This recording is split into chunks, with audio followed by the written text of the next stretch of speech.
ตอนเช้าวันนี้ผู้ข่าวปาทองคำพาชมพามาเบิ่งพามาชมทำพระครูบามาศได้นี่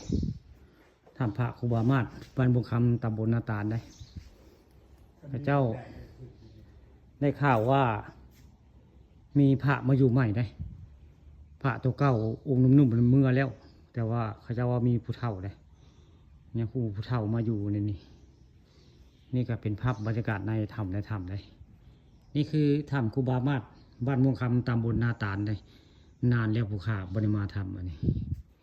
ทางเทิงก็จะเป็นถ้ำหน้าผาได้ถ้ำหน้าผามีตำนานได้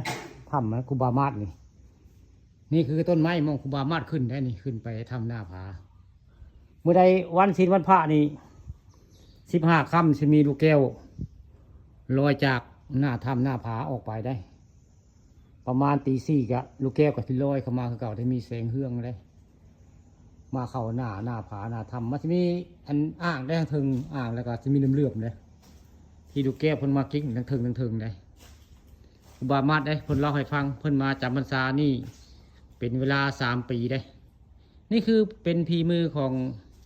ครูบามาศได้สร้างแปลงถ้ำอัสโมบ้านม่วงคำตำบลนาตาลตอนเช้ามื้อนี้ผู้ข่าป่าทองคำผสมเอาภาพบรรยากาศในวัดวาอารามวัดถ้ำพี่น้องวัดถ้ำผาพึ่งบ้านม่วงคำตำบลนาตาลนั่นนี่ภาพบรรยากาศตอนเช้าได้นี่เบิ่งแล้วกะเบิ่งเงินมันถ้ำนี่ลักษณะกับคือหินนี่เด้หินนี่โยดลงมาได้หินก้อนนี่แหละนี่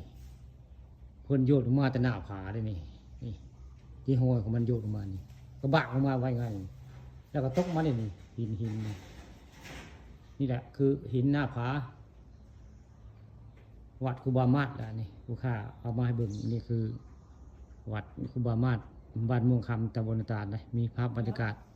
หน้าผาสูงได้นี่อะไรก็คือสีว่าวจ่าไว้พอสำนี